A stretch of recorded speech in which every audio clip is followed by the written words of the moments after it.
Alright, hey there everybody. Coach Brandon here, and today I'm going to do a breakdown of my fifth match from the Grappling Industries tournament in Chicago. This is the first match of my no-gi division that is in my weight class at the 170-pound weight class. So, let's get started. We start off here on the feet. He gets a grip on me and immediately sits to guard. I decide to stay on my feet to retain my mobility advantage.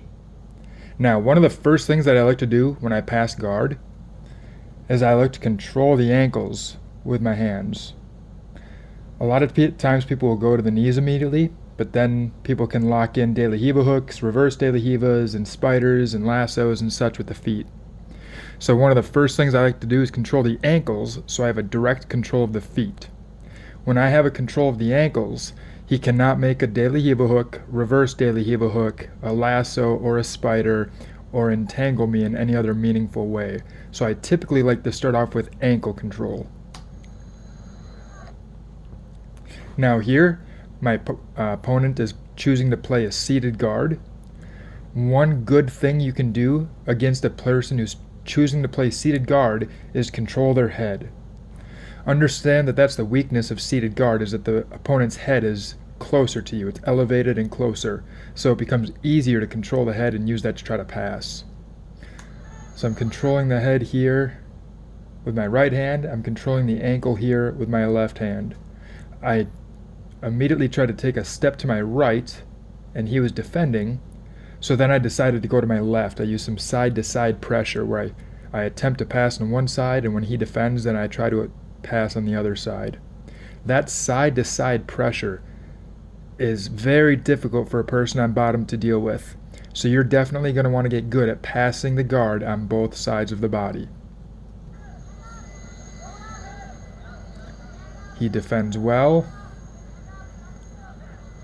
He pulls to his back and pulls a De La Riva guard, and then immediately starts to invert.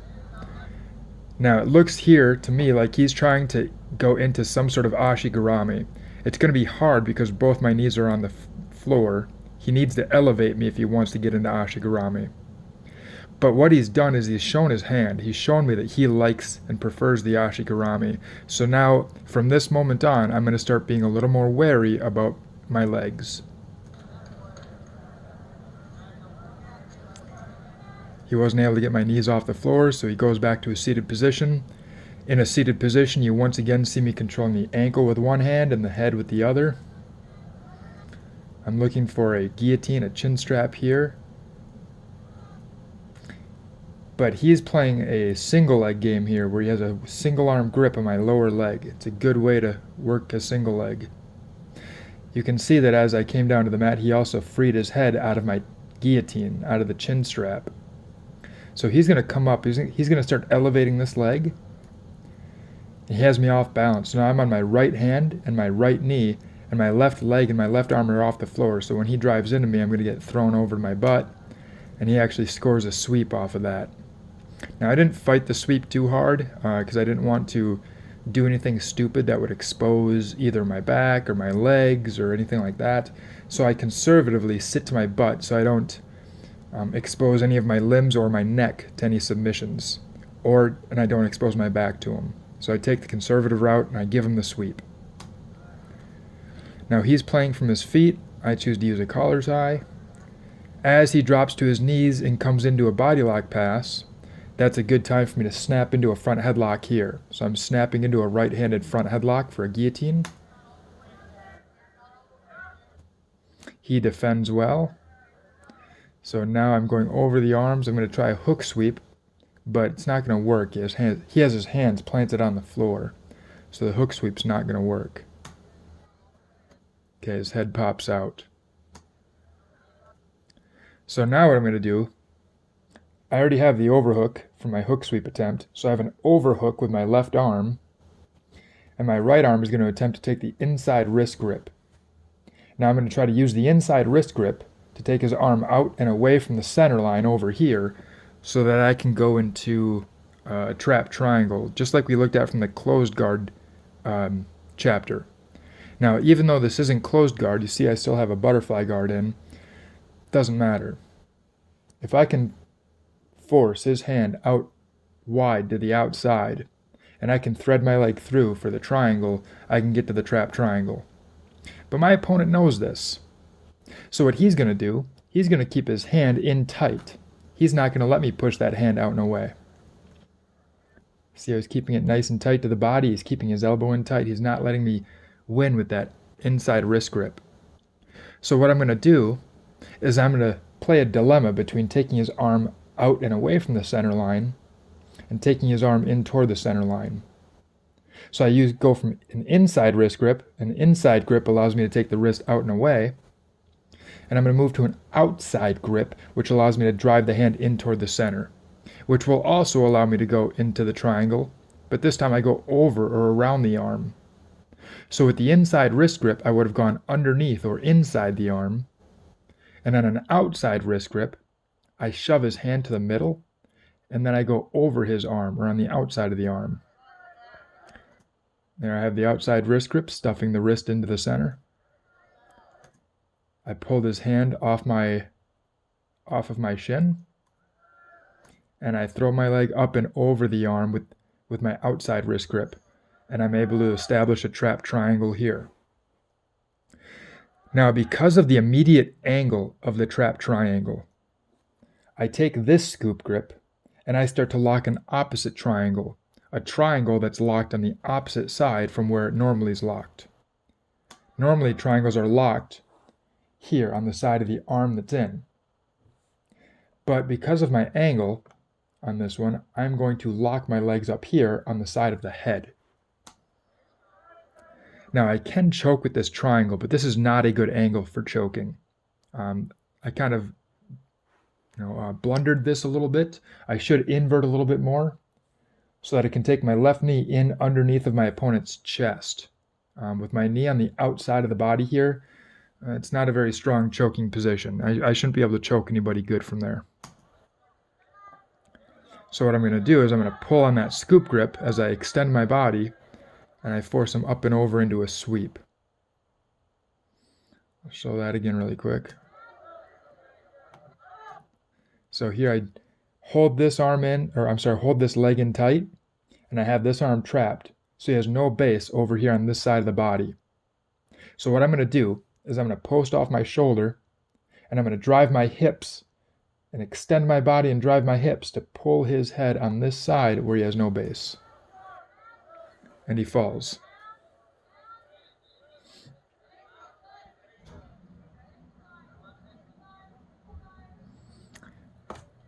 So something interesting is going on there that I want to point out. My opponent still has his other arm, his wrist, inside my legs. So what I'm going to do, once I got to this mounted triangle, is I'm going to go 2-on-1 on his wrist, right there, 2-on-1. And I'm going to physically overpower his single arm with the strength of my two arms and peel his grips apart, right there. That forced my opponent to withdraw his wrist from inside my legs and bring it over here in an attempt to protect his vulnerable arm. If he doesn't, there's a shoulder lock on the right arm back over here. You can't see it, but there's a shoulder lock that I'm attempting. So he uses his left arm in an attempt to defend his right arm. You can kind of see it there for a second, what I'm doing. On the arm that's inside the triangle, my left hand is pushing down on his wrist, while my right arm is pulling up on his elbow. So I'm trying to get basically a Kimura kind of action on that right arm.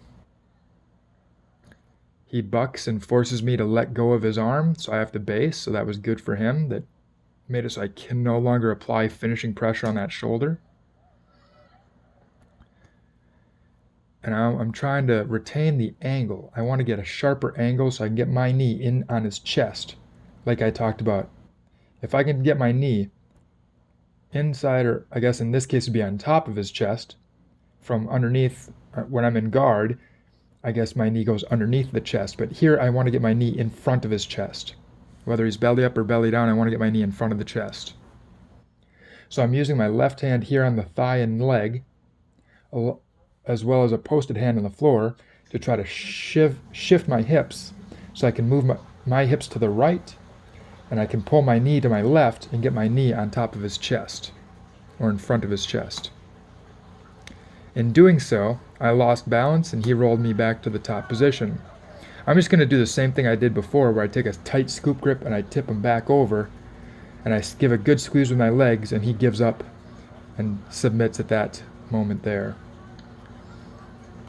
Okay. So let's watch that finishing sequence again from the beginning, which is basically half the match. Half the match was the finishing sequence, it looks like. Okay. So I have an overhook. I go for an inside wrist grip, and I try to push his arm out. It's not working, so I shove his arm in, and I go over his arm. Now, because of the angle I have, I'm going to take a scoop grip and lock an opposite triangle.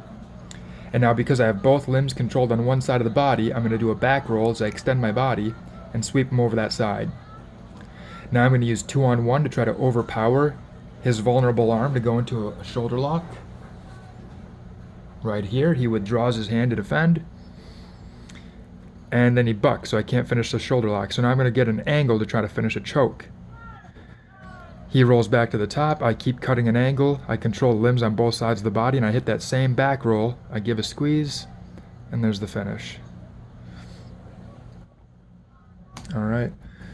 So hopefully you guys learned something a little bit there. I used the opposite triangle, which is a bit of a more advanced technique or angle. It's a little more of an advanced variation, but it is in our curriculum. You will learn it in the future.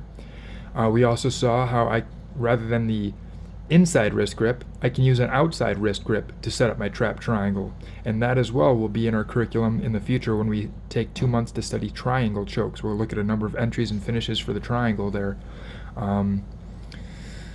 So you saw a little bit of the battle for the legs where he tried to invert in on my legs, and I kept both my knees on the floor so he couldn't invert and get into Menashe-Garami.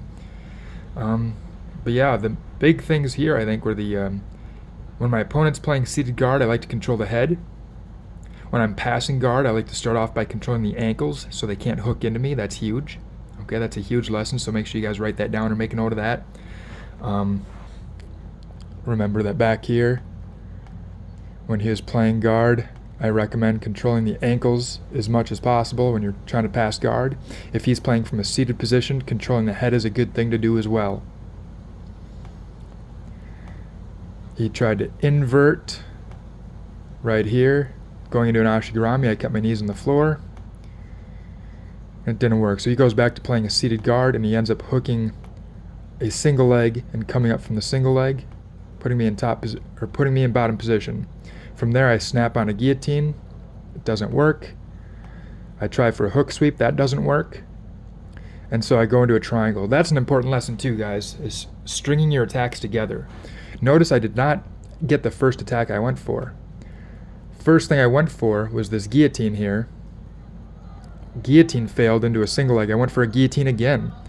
Failed again. When it failed, I tried to tie it to a hook sweep. The hook sweep failed. When the hook sweep failed, I immediately transitioned into a triangle attack. So learn to string your attacks together.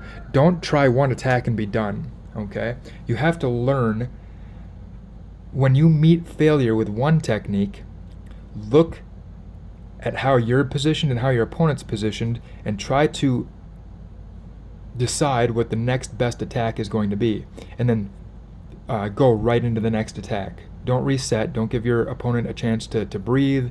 Try not to let up. Keep that pressure on them, unless, of course, they forced you into a defensive cycle. But in this whole exchange, I never felt like I needed to go into a defensive cycle, so I went from guillotine to hook sweep to triangle, swept the triangle to mount, went to the shoulder lock. He rolled me back, and then I eventually rolled him back over again and got the choke. But there was a lot of different attacks that happened. Real quick, I'm just going to play this through to the end so I can name all the different attacks. And you guys can see that I fail on a lot of my attacks, and that's fine. The key to success is learning to chain attacks together. So guillotine. Guillotine fails. Guillotine again. It fails. I try a hook sweep. That fails. I go to a triangle. Now I would have liked to go with a standard front triangle. Actually, I tried to do an inside wrist grip. right? Let's see, guillotine failed. I went for guillotine. That failed. I went for a hook sweep. That failed. I wanted to use an inside wrist grip to get to a trap triangle, and that failed. So I go to an outside wrist grip to get to a trap triangle. So I met 3 failures and 1 success or something like that. Now here I would have liked a front triangle, but he took away my angle, so I had to work with an opposite triangle. I'm trying to finish here, and that's failing. When that's failing, I sweep and I go to mount. From the mount, I'm trying to squeeze, it's not working, and the triangle, the choke is failing. So because the choke is failing, I pass off to the shoulder lock. Now he bucks, and the shoulder lock fails, so I go back to the choke. And he rolls me off. So now I've lost the top position, so that failed. Now I'm going to reclaim the top position, and eventually I finally get through to the choke. But I went through a lot of different techniques there that met with temporary failure. But each one of those temporary failures allowed me to get a little deeper, a little further, and a little tighter. So when you guys meet with failure, do not let that discourage you. Try to ride the curtails of your failures until you find that breakthrough that you're looking for. Okay? Hope you guys learned something. We'll see you next time. I believe the next match I have to do will be the 6th match.